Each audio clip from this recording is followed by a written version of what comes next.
Organissima, New York. Your exotic skin, hair, and beauty source, and your one-stop shop for all your natural and organic skin and hair care, featuring authentic organic Moroccan oil and prickly pear seed oil and much more. Bringing you only the best, straight from the source and proudly produced in the USA. So what are you waiting for? Shop today at www.organissima.com. Organissima, New York. Your beauty is our...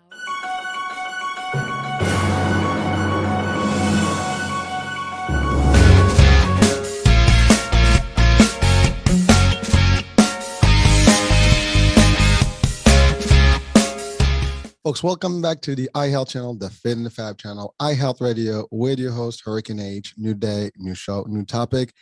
Today, we're going to go into the world of innovation and healing in a world really of quantum physics or quantum engineering. And you're probably like, wow, this sounds a little deep. Well, it would be deep. And I have a guest that's going to really take us deep in a whole different world of energy, frequency, and teach us new ways of how to heal our bodies. And also talk to us about maybe how potentially even make money out of this thing. So there's a lot of stuff, and there's someone that can do this not only for humans and also for animals, and it's a whole new way of non-traditional healing, I would say. And I'll leave it at that, and we'll get our expert to tell us more about it. So he is actually a doctor in chiropractic medicine. He uses hypnotherapy and a lot of stuff. It's really mind, body, spirit, the whole 9 yards. So with me today, Dr. T, all the way from Nicaragua. Yes, I said it, So again, we get around the world, in this particular show, and that's great. It's always good to have new guests and from different parts of the world. Although he is from the US, he's just, I guess, snowbird in there. So Dr. T, welcome to the show. How are you today? I am great. I'm great. Thank you so much for having me. You sound like you're from Nicaragua. You pronounce it perfectly. Nicaragua. Sí. Hablamos español también, eh? Bueno. Yeah, but we gotta go English. All right. Yeah, please. All right. Well, listen, first things first, please give us, I did a little brief introduction, but again, you will do better justice than me. So let's go about, who you are, your background, and your just story, how you got into this world of unique healing, and maybe we can talk about the traditional chiropractic world and how you kind of leaped into an innovative way and found a whole different way to actually heal people remotely. Actually, your expertise is remote healing, and I'd like to hear about that as well. And I think audiences will be like completely, interested in learning that part as well. Well, thank you. It all started when I found a book at a yard sale on the way home from a doctor many years ago, 25 years ago. I had a broken bone. The hardest bone in the body to heal is a navicular bone. And the doctor says, well, we got 10 more days. And then if this doesn't heal, we're going to have to do a pretty major surgery. We're going to cut a bone off your hip and put it in there and plug in a transplanted a vein and blah, blah, blah, and did this and this and all these, things to fix this bone that wasn't healing. And on my way home from the doctors, I stopped at a yard sale. I saw a lamp out front. I thought, man, that lamp might work in my living room. And as I was leaving, I looked down and there was a box of books, and one of them said, Heal Yourself with Hypnosis. And it was by two women. And so I took that book home and I made a cassette back when cassettes were the new thing. And I listened to it. And 10 days later, I went in and it was 100% healed. And that started my whole healing journey. My father was a chiropractor, so I am classically trained. And I've just found there's different ways of doing things. And so while I find traditional chiropractic still very beneficial, I've just kind of gone down the road of energy more so than most chiropractors. No, I was just gonna say, thank you for that quick intro. But I do want eventually to get into, maybe if you can define a little bit of the chiropractic traditional one, just for audiences, how it actually operates. The reason I'm saying, because that is a physical aspect. You have to manipulate things, physically, and you have to be hands-on. And you really, went the other way around. There's no hands-on in this one. It's all remote, or mostly remote, I think. Yeah, so that's true. Unless you're in front of me. If you're in front of me, I use a lot of different techniques, but the chiropractic adjustment itself is unique to the chiropractic profession, and it's to realign the vertebra of subluxed bones. So for me, I just don't find that happens as much as other chiropractors. I find that you can use different methods and different modalities to get the bones to move on their own. So I'm not really a great person to talk a lot about chiropractic itself, other than I got into it because I love the philosophy, that there's something within us that when it gets unblocked, it heals.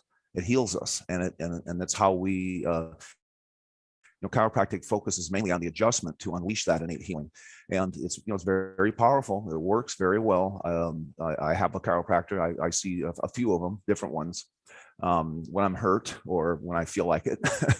but for me, I'm more of looking for different ways to unlock that innate healing, whether it's emotion, whether it's spiritual, or physical. And physical for me, the remote work I do is it's mostly for disease. I mean, I don't get a lot of people call me for pain cases anymore. I mean, it's mostly disease.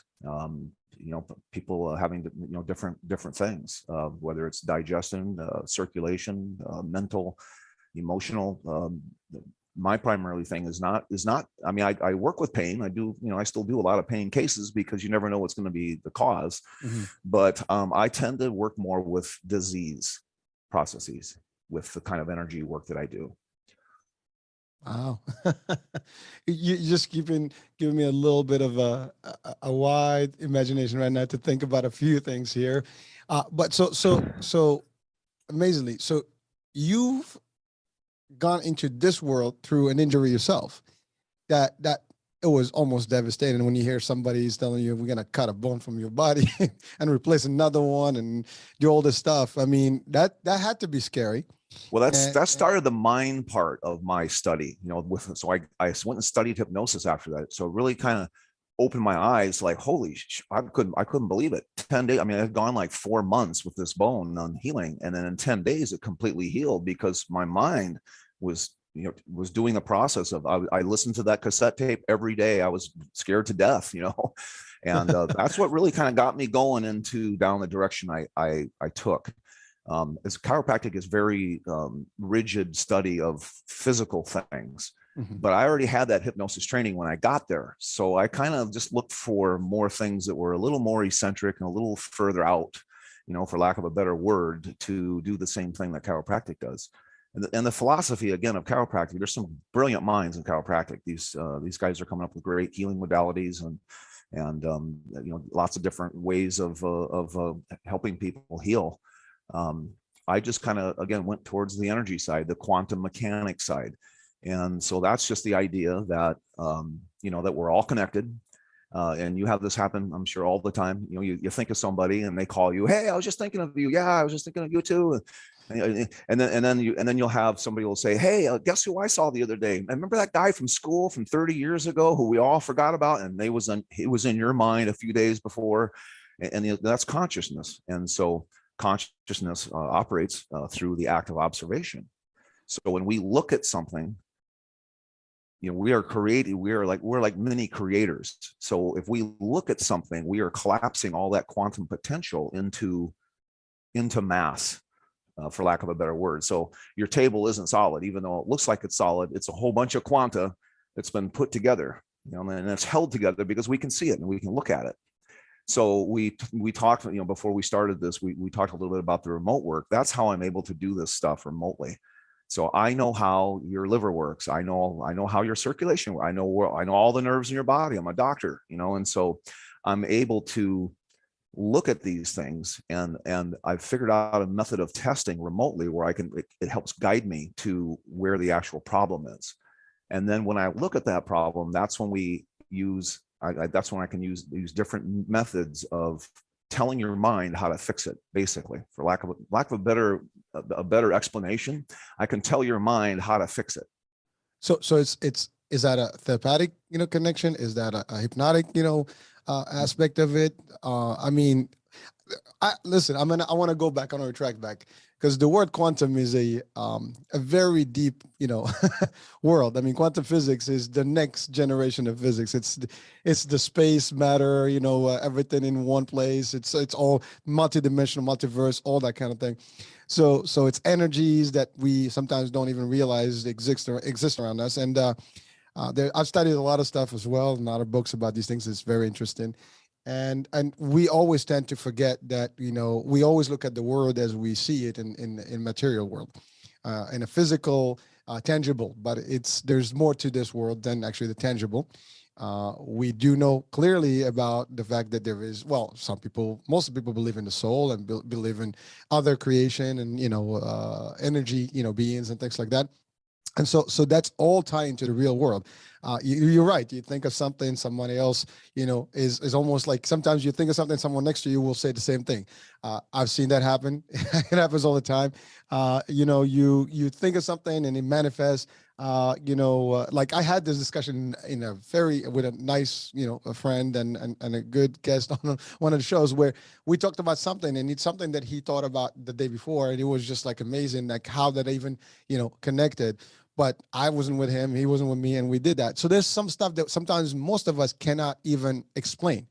It's there, we see it, we don't even sometimes explain it because we just think it happened and we're not sure why and how.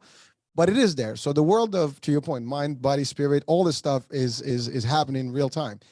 And you talked about the table being physical material, but again, we know in physics this is all a bunch of electrons, protons, and ions, and and quarks, and all that stuff floating around. And there's a lot of space that's in between those things. And technically, it's 99% empty, not full. And there's all that. And there's the argument between physics and science. We can go there. I mean, that's so the reason I'm saying this because the word quantum does drive people sometimes like, are these guys lunatics? I mean, what the hell? But in real physics and real science, it's real. And this is the part where you can really bend time. This is when we talk about dilatation of time, for example. And if you travel light speed and all these things happen, the shortest distance between two places is not really, you can go through a wormhole, whatever we can do. We can go to space right now in this particular journey. But you're right, this is the real stuff that we do not connect to. But my question is, like, you found this stuff and you're using it to healing. And that's really the intriguing part about this, because most of people don't even comprehend this or can grasp, the concept of quantum. I mean, you're talking about top physicists and things like that understand this world. And you have taken it from one end of the physical world of chiropractic and medicine, and then you convert it into this deep connection with something beyond it. It's really beyond the matter. So let's give us a little bit of your, I guess I try to define it my way, but if you can give us just an easy way on your end, based on your understanding of what this quantum world looks like and how you connected the frequencies in it, all these things. I mean, you're right. I mean, it's funny because I was with a friend and he has this headset that is out there now that actually connect. You don't put in your ears and it's outside, but it conducts, vibration and frequency, and you can hear through it without even being in your ears. Awesome. It actually sends sound through the bones vibration, and that's how you conduct the sound and you comprehend it. So there's a lot of stuff out there that most of us, either we don't know about it or it's really scary to even think about. And some people can say that's taboo. Let's not talk. Let's not go there. So it's amazing. And so let's break that down for us. Your quantum engineering, your quantum formula, especially remote. Well, you have a really good understanding of it all. I don't think I'm going to teach you anything. Well, this is not about me. I think it's more about, our audiences. I mean, I do some research and I believe in some of these concepts personally. Yeah. And a lot of people do tend to see it, understand it exists. They just don't know how it operates. And frankly, I don't either. Yeah. Well, that's one of the things I do in my class is I teach you the fundamental, like I really take all that stuff you just talked about and I put it into 4 hours of lecture. And then from the lecture after 4 hours, then we're able to start doing it right away. New people who have never done any healing at all, they're able to start applying it, because once you have the understanding of how it actually works, then your power of observation is magnified 1,000,000 times. And so, and then once they see it, people who have never done it before, once they see it in class, it's like, wait a minute, I just did that. Are you sure it's gone? I mean, everybody has the same response. It's amazing. The person will stand up, I'll find somebody who has a, bad ankle, say 20-year bad ankle, and I'll have somebody else across the room fix it. And I'll say, okay, just stand up and walk around, see how that feels. And they'll be like, It's completely gone. And everyone says the same thing. Really? That's impossible. Well, There's Dr. really, really. I'm like, And so once they see it, once you see it a couple times, and everybody sees it. You can't deny it. You see somebody hobble in and limping, and then they get up and they're jumping up and down on it. Within 15, 20 seconds, it kind of shatters you kind of get on board really fast. And that's one of my sayings, is seeing is believing, because the more people who can see it, especially in my training, I want to train a million people how to do this stuff. I mean, the people I've already trained, I don't see them in my office anymore. They're healing themselves. I mean, it's absolutely crazy. It's pretty amazing. And the other piece that you and I haven't even scratched yet is the angelic realm. Okay. Angels. Well, let's hold that. We do want to, and that opens a whole different kind of worms, because we're getting, that's where the taboo comes, right? Yeah, that's where people have a problem. People have a problem with it, even though everybody believes in them and everyone's had an angelic experience. People have a problem with them, I'm too old now. I'm too old now where I don't give a shit anymore.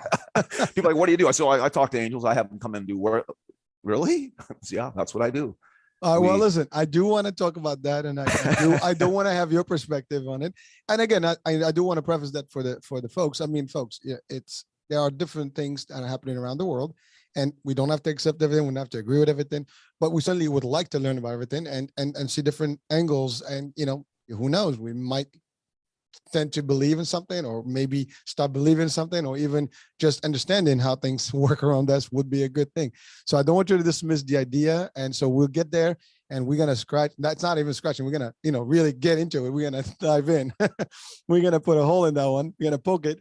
But at the end of the day, really, we want to transit to the different concept. And you're right. The idea of ability to heal someone that is limping or really in bad pain, that is real.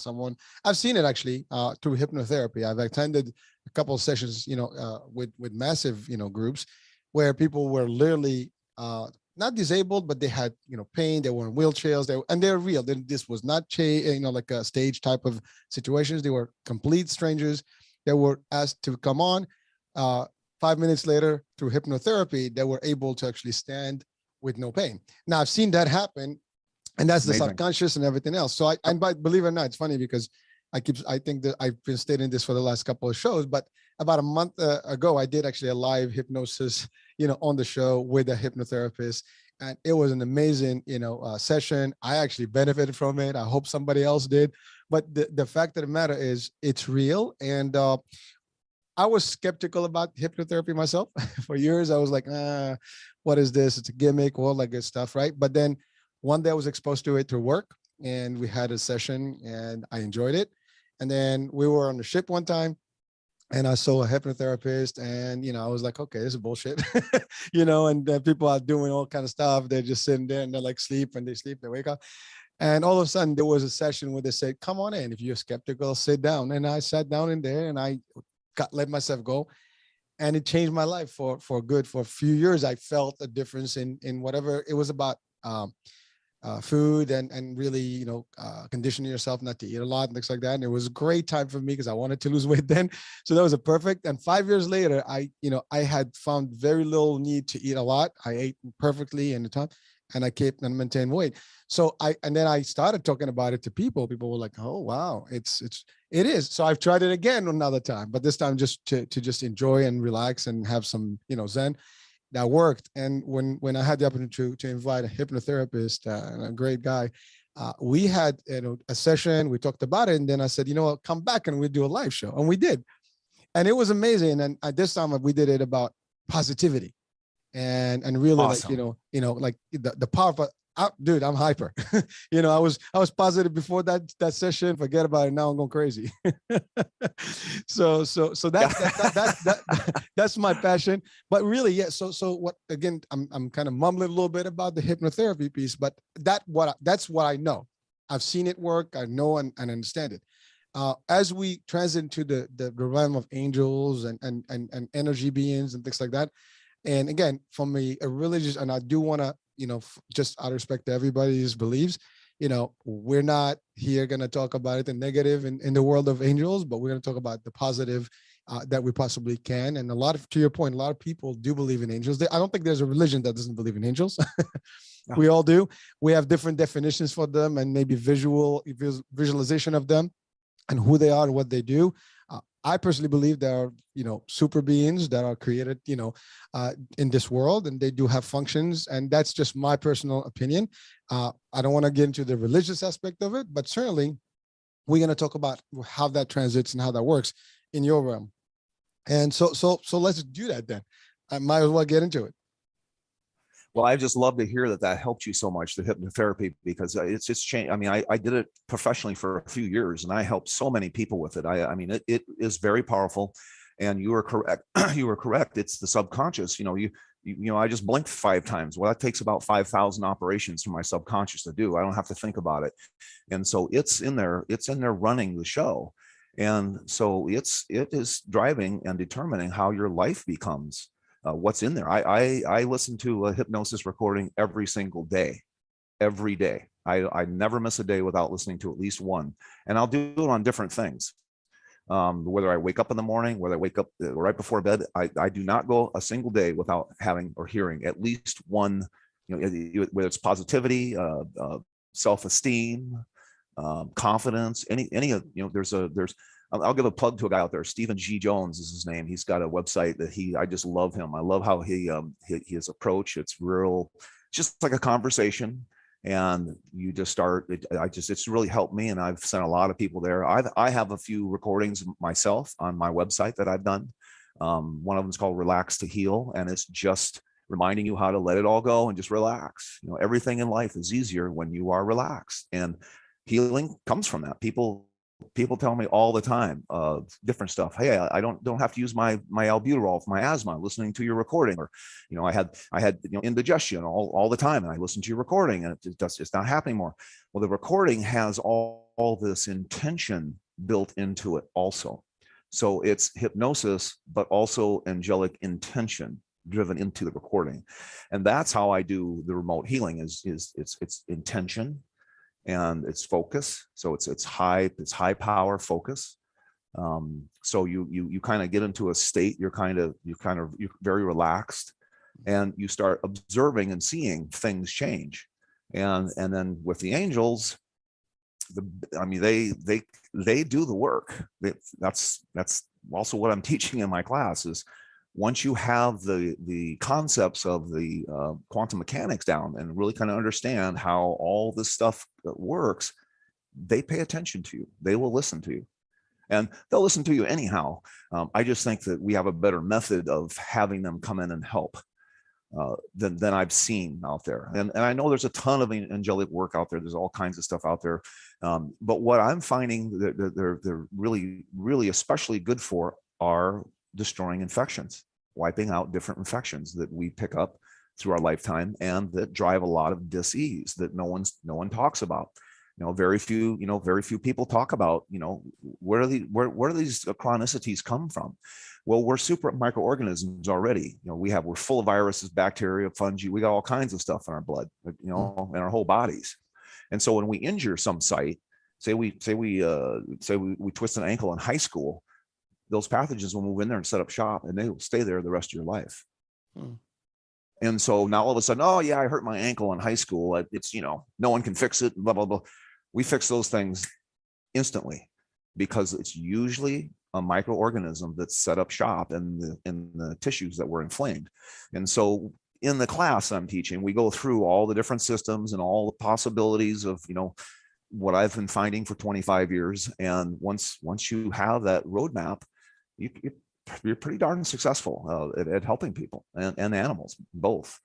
I think I got sidetracked a little bit. Oh, back to the angels for a moment. Well, hold on. We're going to go back there. But so you did mention something about the pathogens, and they happen to be around us and within us, and everything around us is pretty much, somehow affected and infected.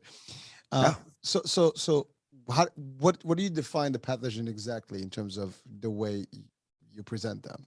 Well, there's viruses, nanobacteria. Just the Yeah. standard, as we know, Well, biological there's speaking. yeah, well, Okay. there's that, and then there's also cell wall deficient forms, which you probably never heard of. I didn't hear of No. them. I spent 2 years in college studying microorganisms in petri dishes, and when I found out about cell wall deficient forms, I just was like, oh my god, this is what's driving disease.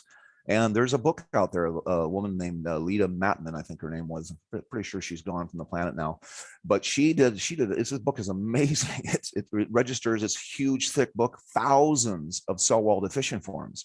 And she was a pretty cool little scientist. She would, go to a chicken with a knot on its knee and draw out some serum and inject it in the neck of another chicken. And sure enough, the fresh chicken would grow a knot on its knee. So she discovered all these different, they're called cell wall deficient forms. And you can ask just about any doctor, they'll tell you, I don't know what you're talking about. I have no idea. So cell wall deficient. Cell wall deficient forms. So these are pathogens that don't have a normal cell wall. So it's very difficult for your immune system to tag them and spot them and deal with them. And so a lot of times, I mean, the stuff in her book is absolutely mind-blowing. I mean, it's totally boring to read. It's almost impossible to read it, but you can flip open any page and see some of the stuff that she's looked at. There's like, okay, here's a fungi showing up inside of a person who passed away from cancer. She's looked at tumors and found different viruses and different types of pathogens with these cell wall deficient forms in tumors and different in all kinds of different pathologies. So I think cell wall deficient form, we've polluted this place pretty darn good. We've destroyed our food. We've polluted the air, the water, the soil. And in doing so, we've set ourselves up for these things. And I find every single day, I'm treating these every single day in animals and in humans. And this is probably the crux of my class, teaching you how to get rid of these out of people or reduce the burden. If we just reduce, remember when you could sneeze on an airplane? and remember how it used to be, you could cough, someplace public. Well, on an airplane, somebody would sneeze. Well, four people would catch a cold, not 300. Why those 4 people? Right. This is the thing I always ask. My question is always, well, why? My instructors in school hated me. They'd be like, oh, let's see, Dr. K, those hands up. You want to know why? We don't know why. The pathology book is that big, and 99% of it is idiopathic. So okay. What the hell is it? Why are you studying that? I mean, So back to burden for just a moment is so those 4 people on the plane, why did they get sick and not everybody? Well, because their burden was already high. If you have a high burden and then someone sneezes in the back of the plane and that virus goes through the circulation system, it finds those people who already have a high burden. So that's one of the things that we look at and we measure with this.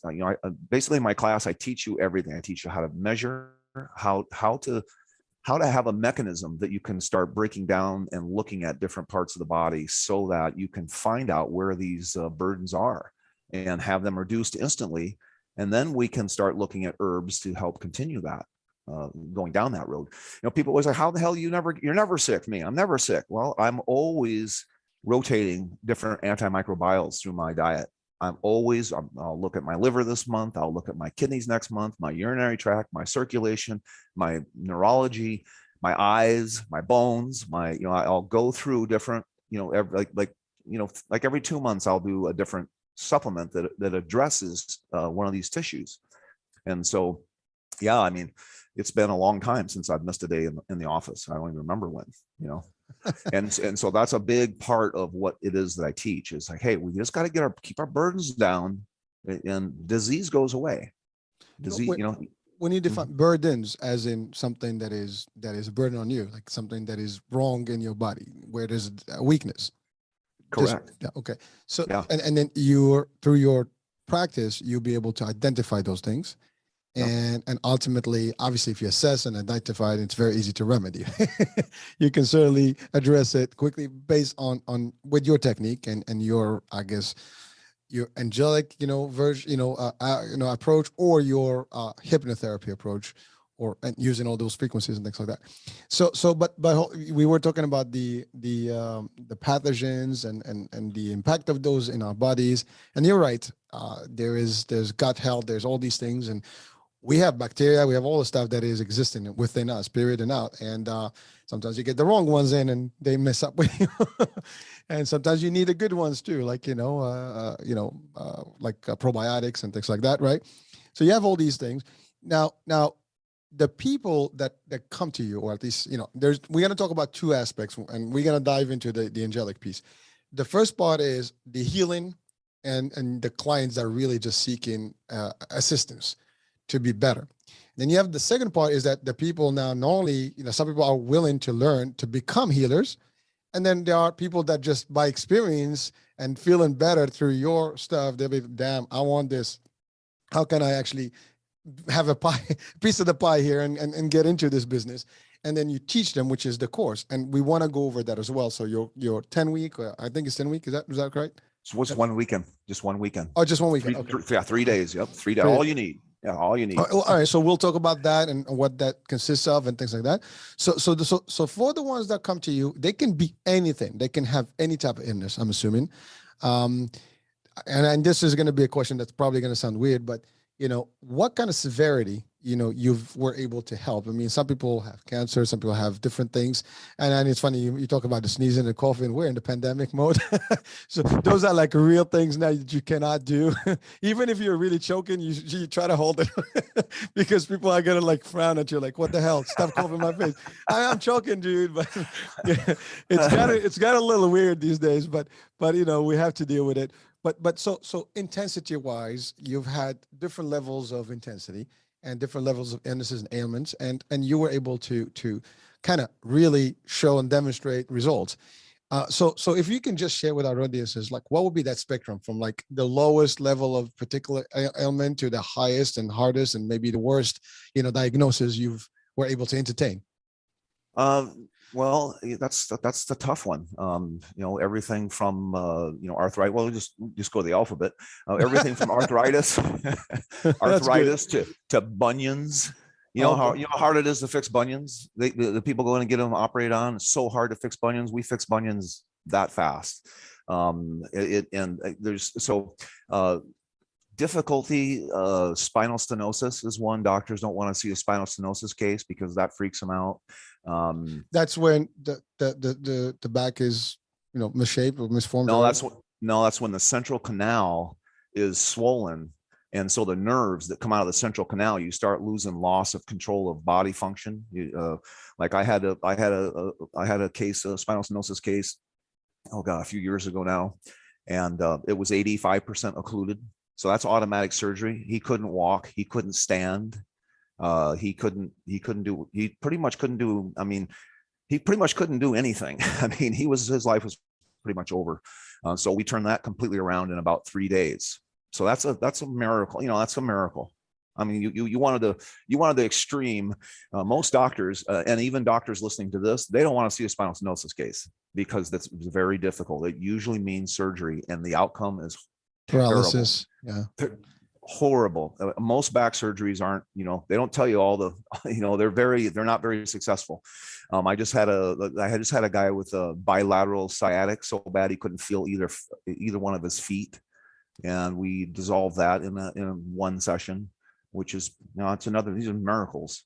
I kind of I like the miracles. I mean, what can I say? I love to see things disappear, whether it's asthma, whether it's heartburn, whether it's heartache, or any of these things. I love to have these miracles happen because it just it's fun, and it just instantly changes people's lives. So there. But Dr. T, but you're not using the religious aspect. You're using this from a scientific approach, right? Yeah. And that's what makes it very unique about your approach, because if we were talking to someone from a clergy, a faith-based, background, we will probably understand it from the religious aspect and healing and miracle. I know you refer to it as miracle, but there's science behind it. You go beyond just the obvious. Again, talking about quantum physics, talking about, the frequencies and on those kind of things. And it's a different, angle.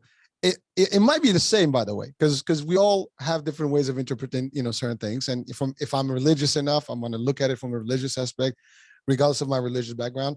But if I'm a scientist or Scientologist, I'm going to look at it from a science world and define it in any way. We can talk about the same thing. We talk about God in various religions, but we all have different views of God. Yet we all have a definition that almost winds up to be the same. But again, it's Exactly. just different angles. But the truth of the matter, we can all disagree on the topic, but at the end, we probably agree on the existence and the reality of things, right? And it sounds philosophical, but it is real. So now, and the reason I said this, because you referred to it as miracle, and no, miracle hearing sounds like, something that is far-fetched, or, it's like, a lot of people don't believe in miracles, but the facts are, science does exist. And sometimes you can correlate, it's not really, it's a scientific miracle. Maybe we can just, marry the two here and make it a lot easier for folks to comprehend it. But the fact is, it sounds very intriguing, right? So now let's go over, the angelic, realm that you refer to, at least that you're familiar now. And I do want to say this, and again, please just don't take this from me the wrong way, but you use the word angels, right? And that's how you define it in terms of your understanding or in terms of your practice. And again, is that really what we would, commonly know as angels, or is that just the concept of an angelic being or an angelic energy? I think it's real. I mean, I think they're real. I think it's from what you understand about angels. I think that is what is doing this work. Absolutely. I'm sure of it. It has to be. No. I've tried to, yeah. No, I'm sorry. I know what I'm asking is more, I know they exist. I believe firmly. I mean, me personally, I do. But again, for the audiences, some people may say, well, you refer to it, it's a name, as such. It could be something different, just energy or something that you stumble into, but you choose to believe that that's the angel concept, or the angels, are the ones behind it. But, some people may have skeptics about that, particular definition. That's why I was asking. But I personally do believe in the existence of angels and their presence with us, every day. And they shelter us, they help us. There's all kind of functions. I mean, they run the universe technically, but that's just my, and believe me, I have a religious background, and I do relate to those things from religious and science at the same time. I understand them from both angles. But again, this is not about my opinion. This is about just your definition of it, because I just want people to be somewhat comfortable, because it gets a little touchy when you talk about God and angels, and it gets a little, like blasphemy, level. So I don't want people to get offended. I just want to make sure that we have an understanding about it. That's all. So yes, please go ahead, define it the way you want, the way you feel it, the way you understand it. But I just wanted to actually clarify that, everyone has a different way of defining, the angels, and we have different visual picture of them as well. So.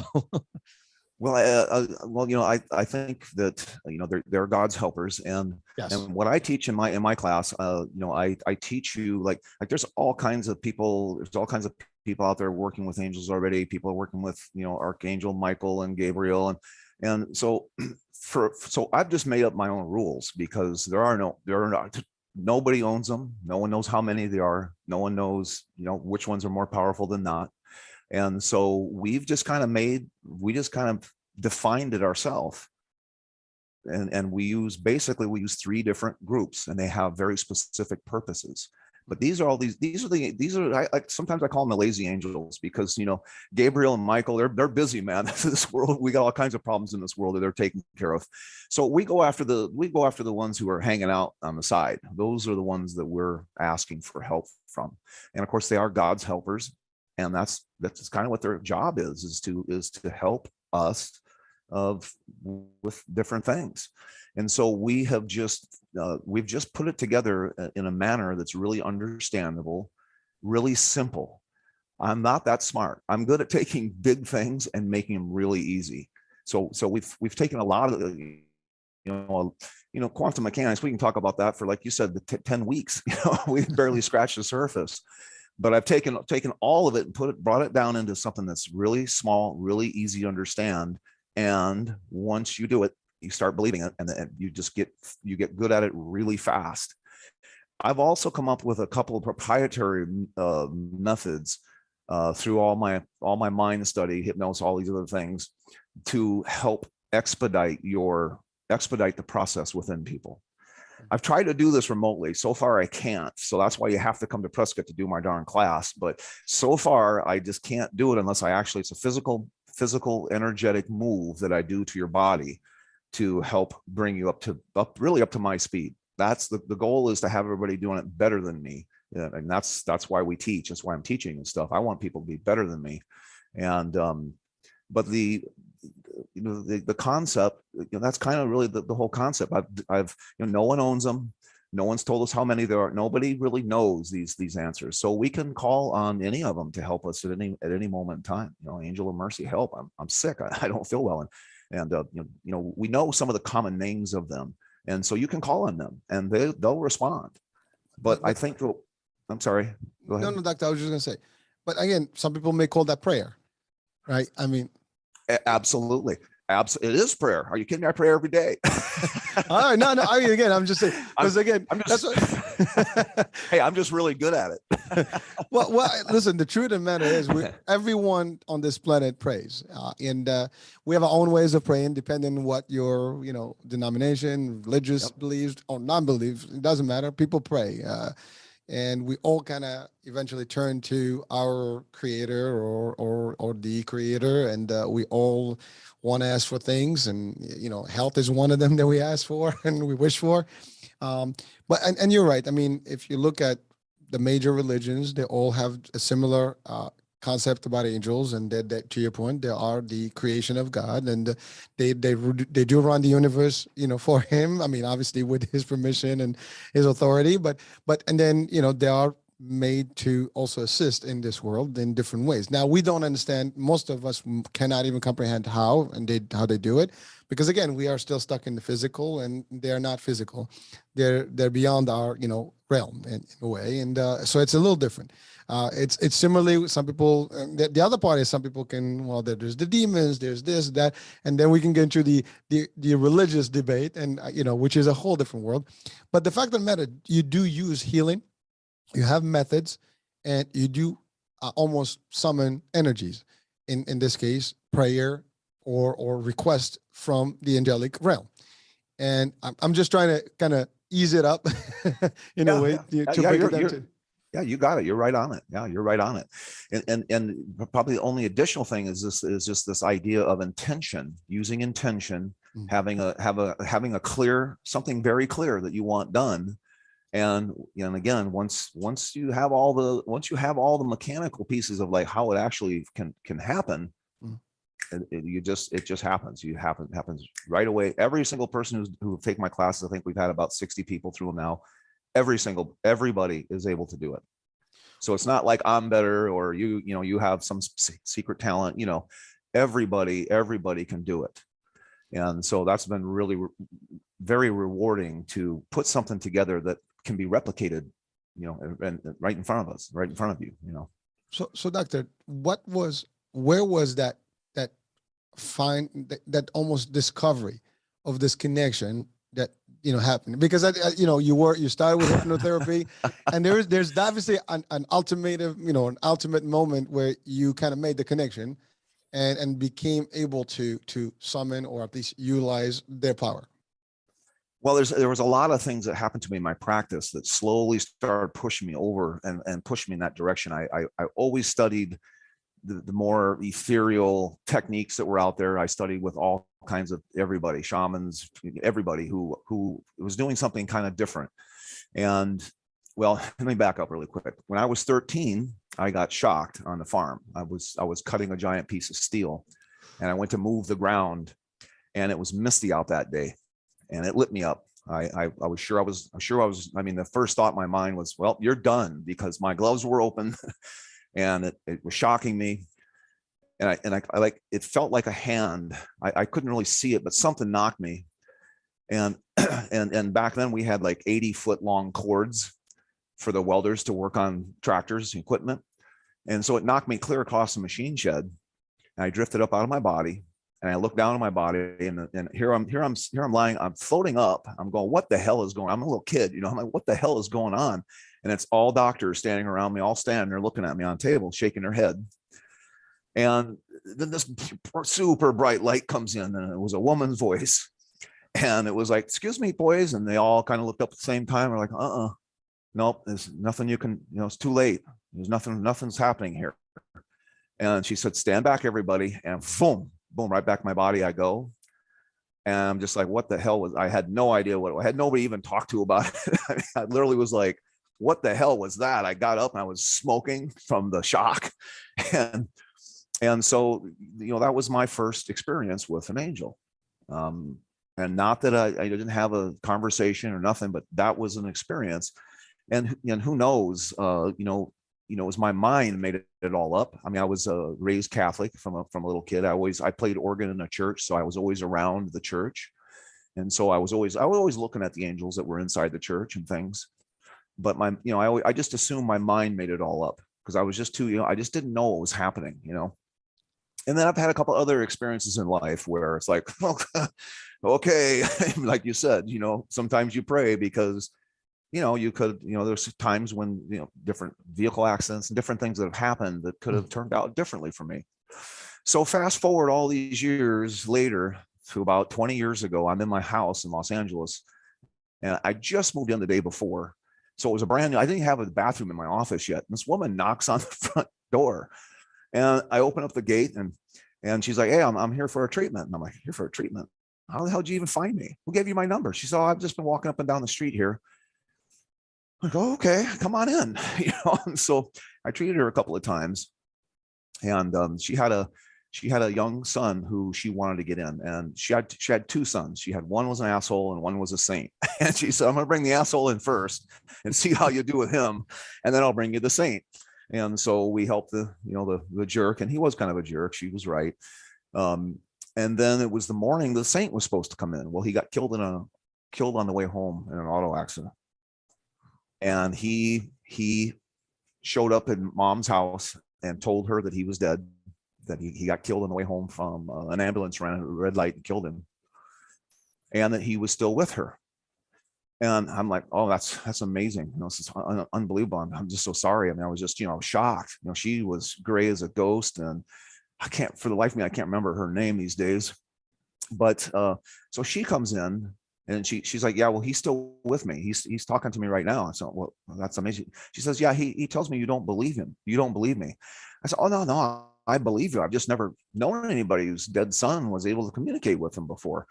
And she says, well, he wants you to know that you have such and such and such and such item in your basement underneath. I got to put this in my book, so I don't want to spoil my book.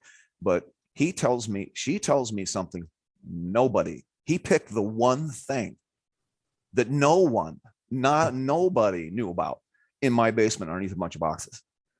I said, okay, what does he want me to know? He got my attention there. I couldn't believe it. I was shocked. I couldn't believe I couldn't believe that came out of her mouth. And she says, well, he wants you to know that angels have been following you around for a long time. They brought you here. That's how you got this house. And the house, it is how I got the house. I was a second offer in on the house. The first offer bailed out once he saw how bad the house was, falling apart. I'm kind of I do a lot of everything. I'm a carpenter. I'm an auto mechanic. I'm a little bit of everything.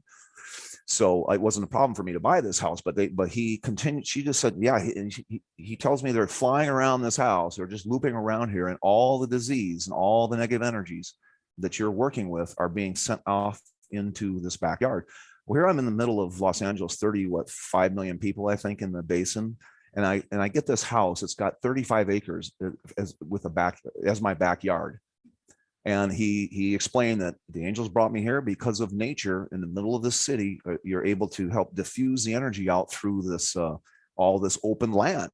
It wasn't my acres. It was like a wildland preserve. but so this was like 20 years ago that this happened. And so I was like, well, shit, how do I do it? I mean, I come into my office. I'm like, oh, I'm hoping. I'd love to. It's great to know they're there. How the hell do I use them? And so fast forward, maybe 10 years, probably about 15 years ago now, a client came in, and she's been a client for a long time. And she says, well, you got to just, you just got to just bring the angels in for me. I mean, I know you're doing all this great stuff. Just ask the angels to come in and help us.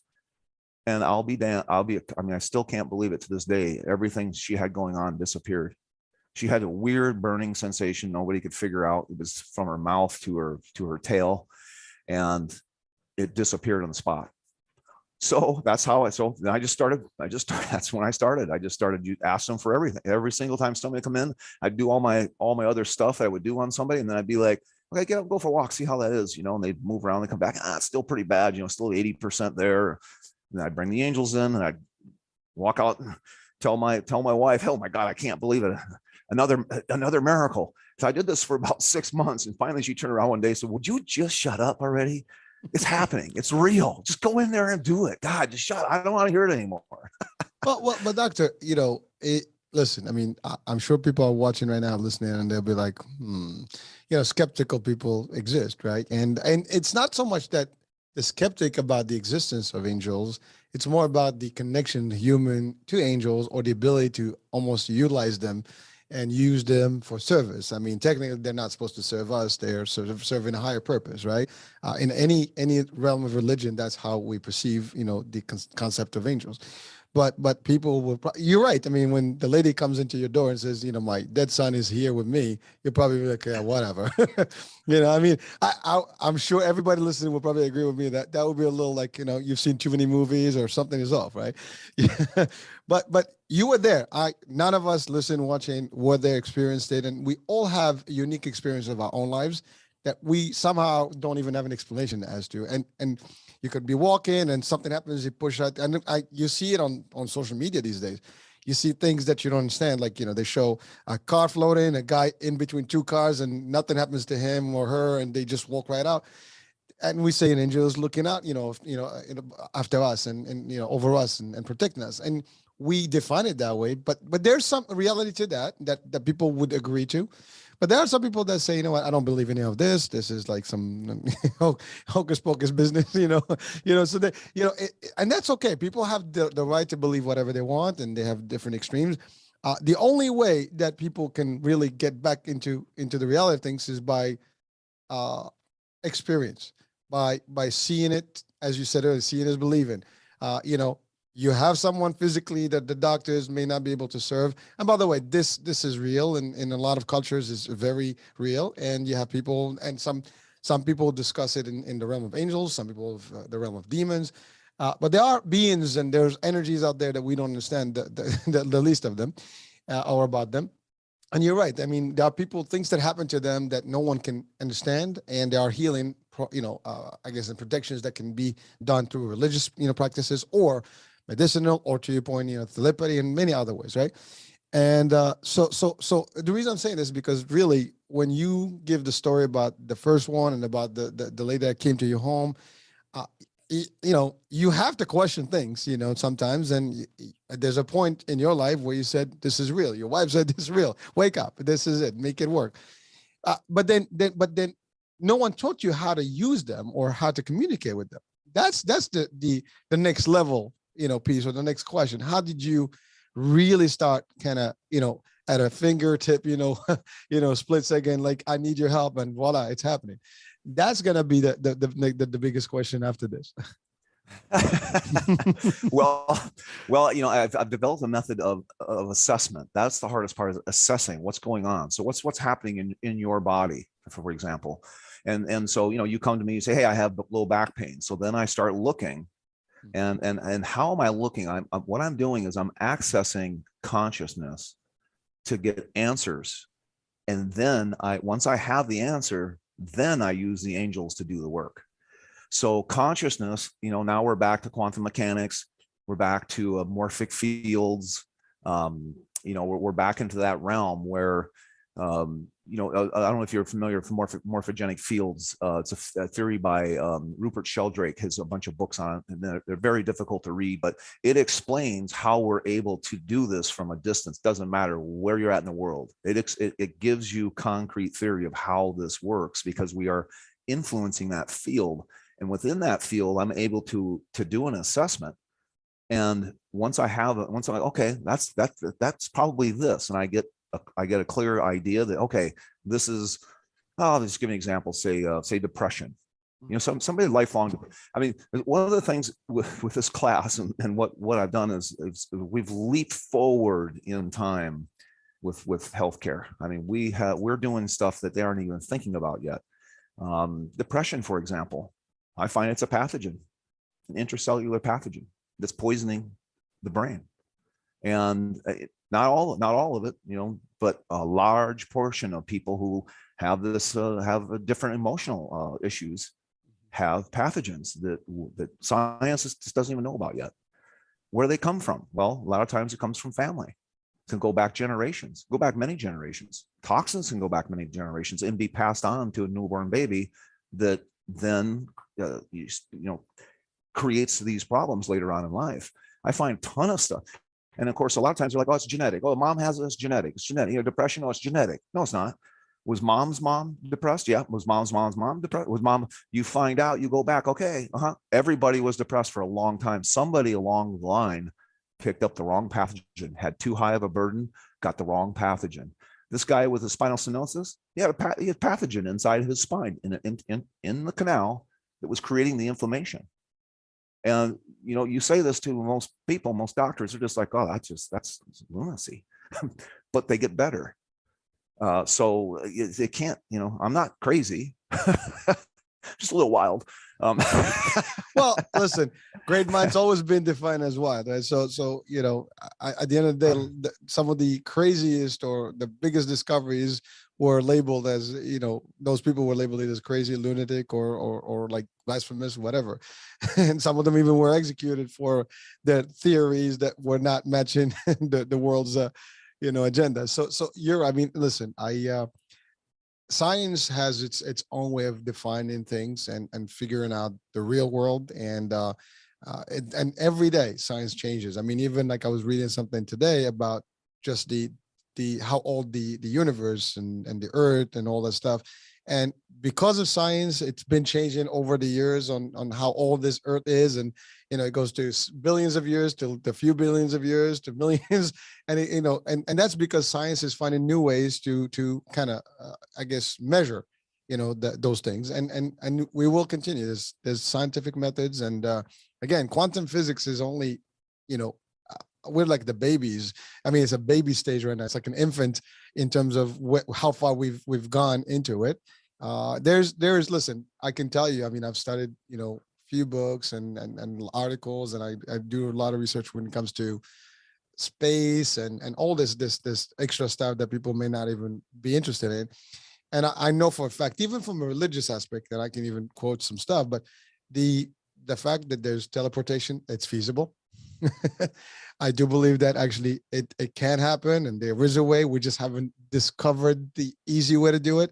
I mean, who have known that you and I would be seeing each other 100 years ago, this would be like, oh my God, right? Here in Nicaragua, we're having a discussion right now. Forget about it, right? So teleportation. I mean, we can talk about even like beaming and time travel. All these things can be. I mean, you may not be able to time. I mean, very simple. You can't go back. It's linear. You can't go back in time, but you can certainly, travel forward. And we can experience it even today. A flight, that can goes out from probably some part in the Pacific and goes east and really travel back in. And it happened actually in this year, 2022 versus 2021. Some flights actually, started in 2022, wound up in 2021. Now that's just a weird way to look at time travel. Well, there's beyond that, and we don't even understand it. But is that a possibility? Yes. And we can, it's just a matter of when we can probably discover those things. And it's scientific, and it's, believe it or not, even corroborated by religion. And in some books of religious, background, you will find reference to these things as well. So it's not far-fetched to understand these things. It's just that it is too wild to comprehend. I think that's the problem. We are limited to what we know, and anything that is a little bit extreme, we tend to shy away from, because this is like not for me. This is like a bunch of nonsense, and like you're really losing, the trip. You're tripping here, So we don't want to obviously trip. We don't want to be labeled that way. But you're right. Any great discovery was probably labeled at a point or another as it's a crazy, idea. But yet everybody evolves with it eventually, and it becomes like, yeah, it's just a standard thing. We're doing it. So again, I just wanted to clarify that, because some people, it, may like, boy, this is like wild discussions. Listen, it's only wild as you see it, but it's okay. If you can comprehend it, great. If not, maybe something that may be related to, maybe it can spark something that you didn't understand before. I don't know. Whatever the case may be. And you can judge it your own way based on your own beliefs as well. It's all right. Totally. So but Totally. you said you've gone into some stuff that even medicine can possibly not comprehend, because again, you're using something that is beyond physical. I mean, a lot of scientific evidence is based on, like, real stuff. You see it, it's tangible, you touch it. You can add it in equation. But some things, there's no equation to them. We haven't figured out the equation yet. Well, that's also, I mean, the quantum mechanics explains why, the gold standard for testing, all of it's garbage. Sorry, but it's, you have people looking at it. The act of observation changes the outcome of an experiment. So you're studying a microphone, you're getting paid by RCA to study a microphone. I wonder if that's going to influence your ability to look at it from a neutral place. I think so. So that's a good point. Yeah, and that's the first caveat of quantum mechanics, is that the act of observation changes the outcome of an experiment. So that's why a lot of these things just, we're just doing stuff, we're discovering things all the time that just, they're just it's difficult to wrap your mind around a little bit. A lot of times people will come in, they'll have crazy bad knees or bad ankles, or arthritis in the entire body, and I'll be like, oh, it looks like you had a lot of antibiotics when you were a kid. And I'm like, how the hell you know that? Well, that's through the testing. Antibiotics are made from mold, and mold many times, many years later, will start growing in joints. No doctor knows any of that. None of them know it. And well, so we can't generalize. I'm sure there may be some, but I mean, I hope so. I wish. I just haven't found any yet. Well, yeah, well, you're right. I mean, again, today we have this show with you. I mean, I didn't know about your existence in terms of your services until we connected, right? And and now we're sharing this, so people can, they'll probably be like, oh, this exists. And you'll find some people, they'll find it appealing, and oh, this is something I want to check out. And some people's like, whatever, I don't want to deal with this. And that's okay. There is a way for everyone, right? Change his own. And if you find your way, go for it. But totally. I just love to learn about everything. You never know what would be something that can change your life. And for me, that's actually a big deal. And it's important to actually see it on availability. I mean, it's there. It's like having all the tools and, take whatever you want. I'd rather have the tools in my shed than not have any. I couldn't agree more. Yep. You're absolutely right. Knowledge is, the more you know, you never know what, just constantly opens you up to some of these other ideas and other observations that can happen to you. So I'm with you completely. We just keep finding these weird things that just, they're just odd. And it's like, well, what the heck, why was none of that in that giant pathology book that I studied for so many years? I mean, it's just like, okay, well, this is just another thing that we're probably a handful of people doing, Well, doctor, I mean, listen, we think we know this universe well enough. We think we know even our Earth. And we have not even literally discovered everything on this Earth. And there are critics sometimes, like, we're looking at Mars and we're looking at other stuff, yet we haven't even discovered our Earth, specific. I mean, and in the oceans right now, they discover new species. Almost every year you have new discoveries and new, what is totally. This is a new thing. And so, and it's okay. By the way, I am for the exploration of space and exploration of Earth. I mean, the more we know about our universe, the more we understand it, the more we can actually make it to best use and good use, and hopefully help civilization and humanity. But you're right. We have not really, the knowledge we have, think about it, right? The last 50 years, 60 years tops is where we've seen the greatest expansion of knowledge and technology, and really real evolvement or evolution. I'm not going to call it evolution because that's a little bit of different meaning, but really it's a very quick, rapid pace of advancement, right? And I mean, now we have AI, we have all these things, now we have the metaverse and all these things, and augmented reality and technologies that get you closer to something that you cannot even comprehend a few years back. I mean, in the 1990s, you had box TVs Right. that you have to literally turn knobs for. I mean, the Yep. dial-up, on the internet was like, 5 minutes before you can get a connection. So it's moving so fast. It's not even, it's crazy. And then like some new degenerate, like you mentioned cassette tape earlier. I mean, you the next time we talk about 8 tracks, maybe.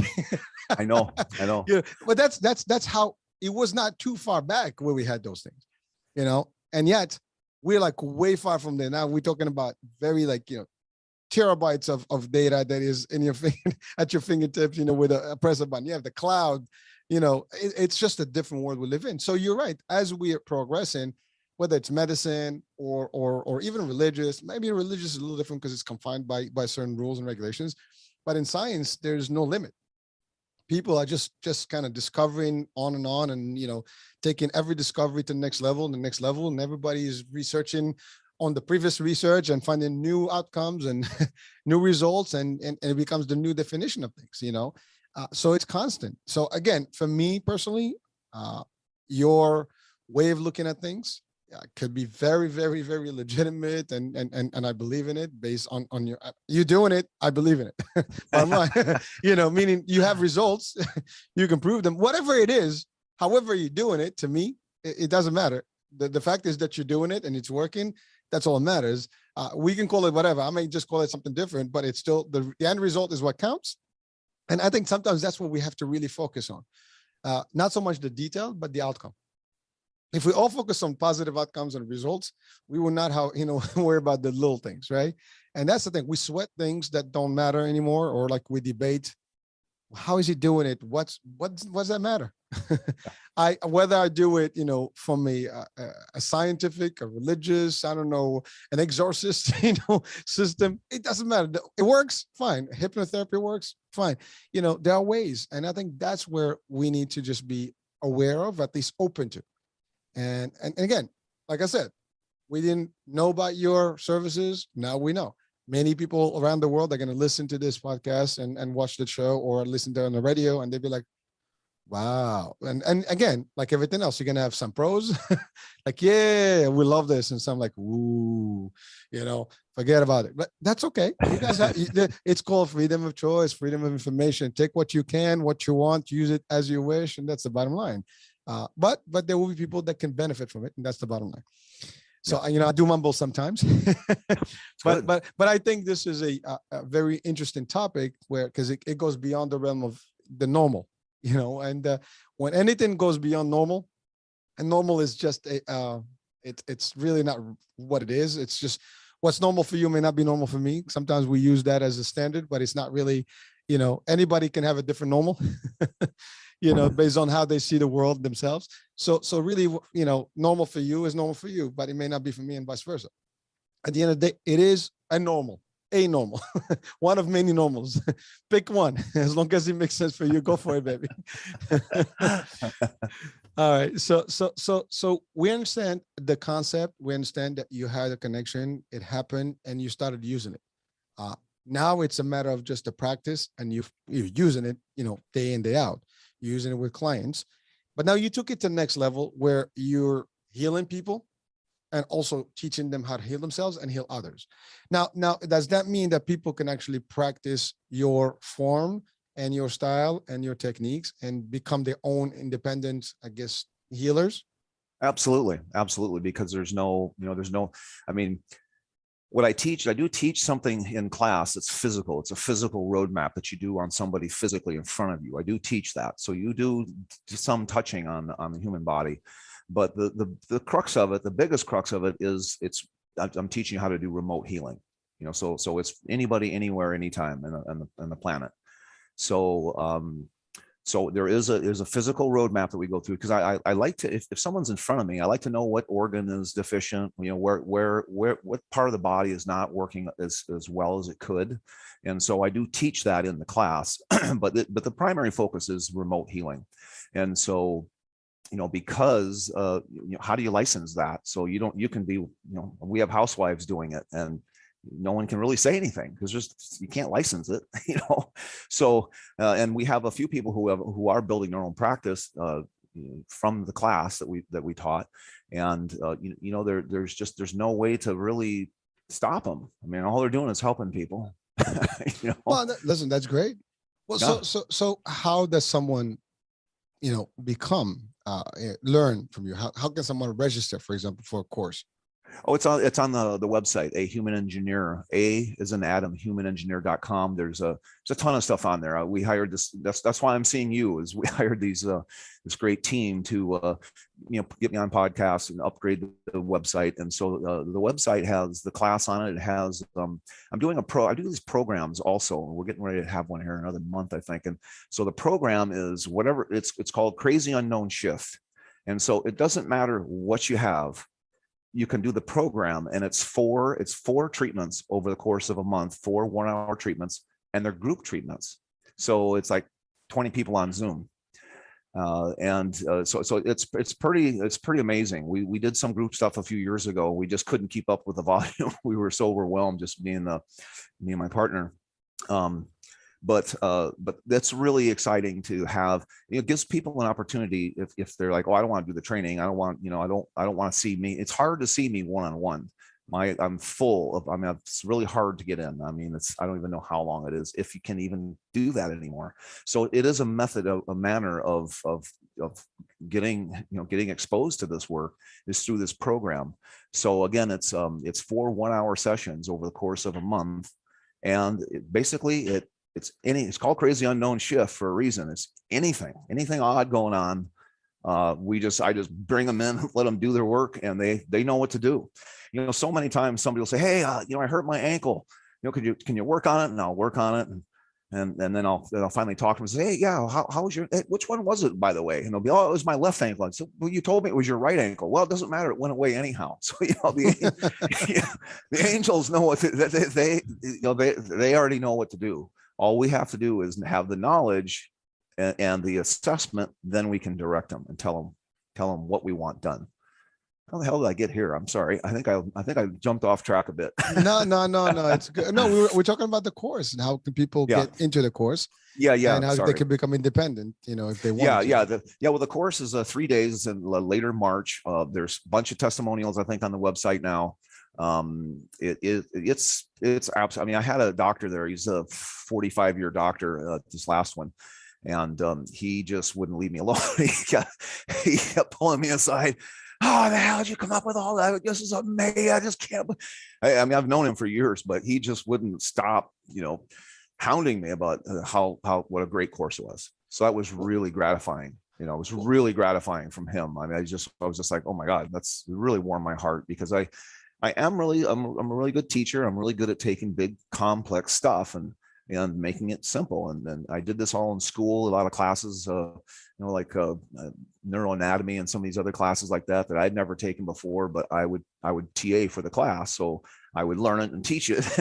And, it's just like a natural talent. There's some people are good teachers and some just aren't. And I'm a good teacher, and I've put together this thing in a manner that is really understandable. And it's really exciting to offer it after being in practice now 25 years. I think I've been doing this almost 30 years now. So it's exciting to pass it on. Yeah, it's exciting to pass this on.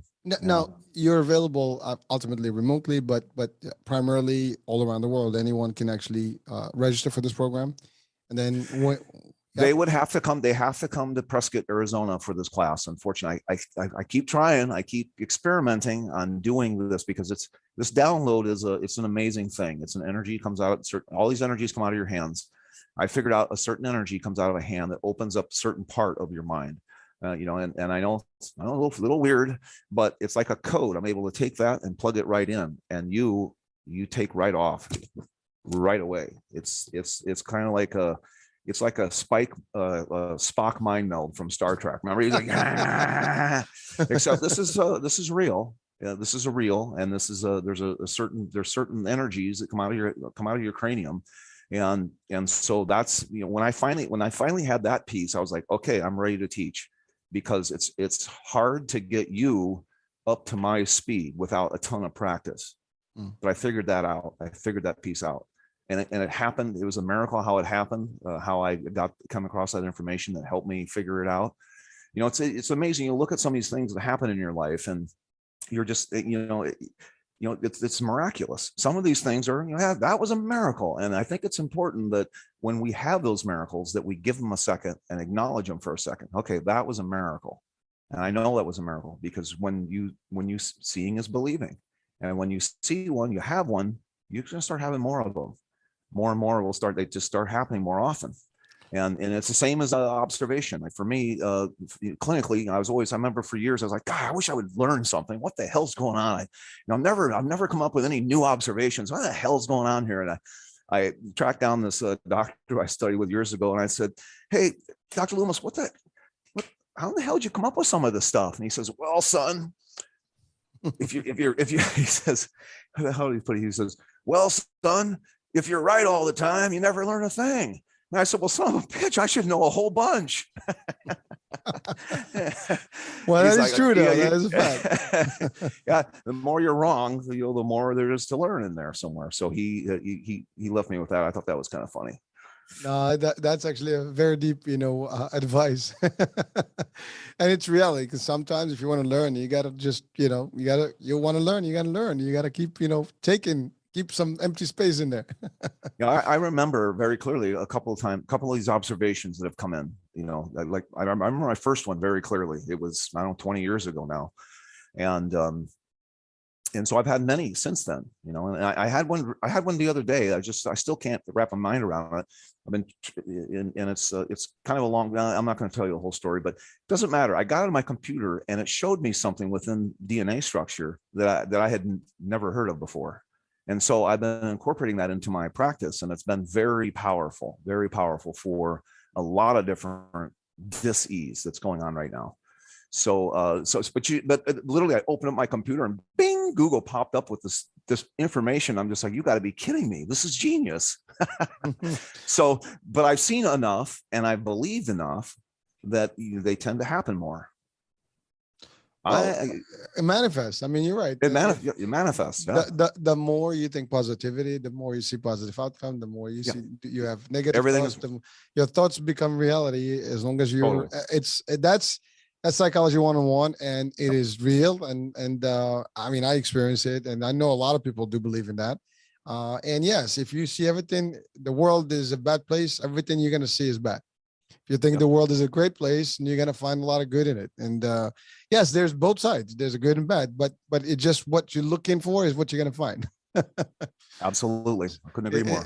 It's all that. So let me ask you a question. I know you're referred to as the human engineer, but also there's something that you do, which is a healing blast. What is that? That's like I do that for clients who have been my clients for some time, and that is if they have an emergency, they can go to my website and plug in an emergency tuning, is what we call it, the tuning. And I do the work, and I send them a note on email. Hey, I took care of that. I hope you feel better.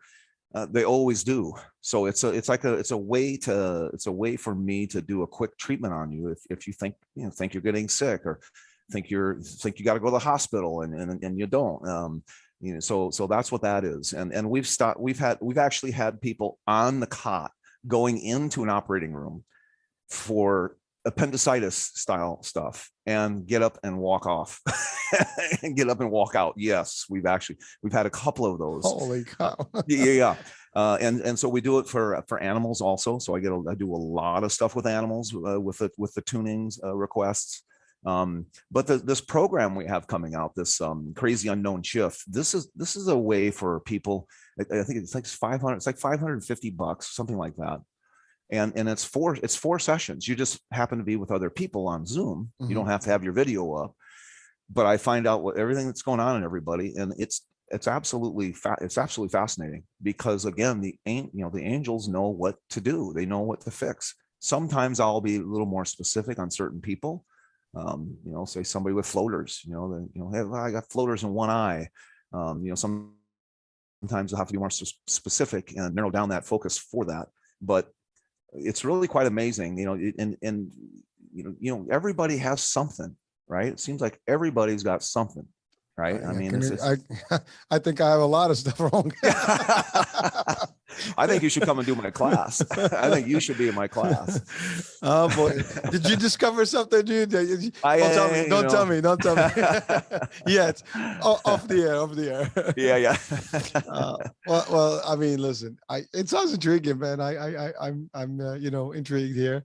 But definitely the concept that you can kind of almost send somebody a frequency or some sort of I guess a treat, and then they're really resolving their issues on the other side. That is just the premise of thinking about that. It is very extreme in terms of the normal thinking, but yet here we are. It is, you're doing it, and people can testify to it. So hey, and by the way, I think you do have testimonies on your site, so people can actually, because these days it's all about reviews and testimonies, and is this a hoax? Is this real? I think there's a lot of them up there for remote healing. I think there's a lot of them up there. I don't even know my own stuff. I don't look at any of it, but I think there's a lot of them with the remote healing up there. And there's a lot of people out there doing telemedicine, and they're remote this and remote that, and they're reading it. But this is instantaneous healing. What we're doing is, I want to see it happen right now. And it's, it's super tangible. It's like, oh, you got a bad leg? Oh, get up and walk on it. How's it feeling now? It's 80% better. Okay, well, we got some more to do. Let me look here. Let me look there. I'll look closer at the insertions, because I'm looking, your morphic field, my morphic field, we're connected. We're connected through consciousness. We're connected through morphic fields. Because I have a tiny little bit of intelligence, not knowledge, because I have knowledge. I have knowledge of the human body, how it works, and I'm able to tell your mind, hey, let's go fix that. Let's go fix that. Oh, wait a minute, it's a pathogen. Let's bring the angels in and wipe it all out. And so, so there's a number of different methods, but it goes back to that intention. Obviously I have to have confidence, belief. I want to help. That's what I'm on this planet for. So I have desire, and then having that confidence, that signal, you will stop, having an allergy to a peanut because it's safe. There's nothing wrong with it. Well, it's funny because we're really, on the edge of the hour here. We passed the hour. Oh, sorry. Yeah. No, it's okay. It's exciting stuff. But you did mention something early on about, like, you've learned through a lot of different, practices, shamans and all this stuff. And to be honest with you, these are things that have been reported in civilizations before. Practices that have been, used in a lot of different cultures. And I know for them in Native, Americans, they do have a lot of these practices, and, and they do believe in those things. And I mean, they refer to spirits and things like that. So again, who do we refer to could be just a name, but at the end of the day, it could be the same thing. We just don't have the same definition for it. But these are some practices that a lot of people may have had access to, because I know there's people that actually do certain, prayers and do certain things, and they touch you, and then you do feel like, oh my God. We've seen these even in religious, realms where in churches and stuff like that, there's some, there's different reference to it, but they do use, those speed up healings. And so there's, in all religions, actually, I think there's some sort of a healing form that has to do with that prayer and touching and healing. So it is amazing that it's shared on some denominator, but it's just practiced differently based on different beliefs and systems. But at the end of the day, we can't deny it doesn't exist, because I think in every religion and every belief, there is some of it available. I think the only way it's not available is the standard science, and medicine, because it follows a different system. But then if you can match it out between that, to your point, spirit, mind, and body, and all that, together, then it gets a little bit off the science, and it uses science to a degree, but there's beyond science. And I think that's where the angle is here. So again, I don't see anything, crazy about it. I think everything is possible in this world with belief and just research and really, there's things that we don't comprehend, and we probably will not comprehend until another, millennial. So it is what it is. Well, listen, are there any last words that, that you want to share with the audiences or guidances that you want to, give to our listeners and viewers right now? Oh, I think whatever you're doing in life, make it fun. Make it fun. I love that. Fun changes the vibration of everything. It creates joy. Look at you, you're here working and you're having, we're both having fun, and you can feel that vibration of fun and joy. And so, and it doesn't matter what you're doing. People are always like, oh, you're a doctor. Yeah, well, I used to shovel shit for a living. So even when I shoveled shit, I made it fun. Well, listen, you're right. It's how it's again, mindset, how you look at things and how you really get what what you believe in. You got to believe everything is happiness and fun, and you'll get that. And you believe otherwise, it's just going to stress you out, and you're going to see exactly the wrong outcomes of everything. That's a great advice, and I think our audiences will enjoy it, will cherish it, and let's use it. Let's be happy. Let's just love. Love is the most important thing in life, and right behind love is this: just have fun, just bring some joy to the table. And so for me, that's what I think is love is number one, but number two, right behind it, is joy and fun, because that just puts a smile on people's faces. And I love that about Nicaragua. People love to laugh down here. They're a real joyous culture. And so thank you for what you're doing. I mean, I just got a peek at it. I didn't see. I'm going to dig into it deeper tonight here, but thank you for doing what you're doing and spreading this information out there. Well, thank you. I mean, it is my pleasure. And again, the mission here is to share the resources and the new things that people may or may not know about. But at the end of the day, it's, the more we put out there, the more people can have access to things that they may not have had access to otherwise. So it's all fun. And again, I'm having fun. Yeah, that's really the bottom line to it. And I enjoy it. And you know what? There's a reward in sensation of feeling when you're helping people, while you're having fun. There's nothing wrong with that. And I just feel that it's a great, mission, and I'm enjoying every moment of it. So thank you for that. Nothing like it. No. Well, Doc, thank you very much for the time. And we spent almost an hour and a half. Covered a lot of ground. I know that was quick. It's never a dull moment here on this on the channel. Yeah, so we have awesome. fun. But really, thank you for the time. And I guess we'll forward. I'll put the information on the site in the description of the show so people can see it. And awesome. Hopefully they can reach out and learn more about your services. And let's see what comes out of it. Awesome. Well, thank you so much for having me. Thank you. I really appreciate it. All fun, man. All fun.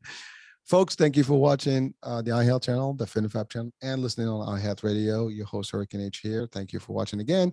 We'll talk soon. Next show, next topic, next guest. Bye for now.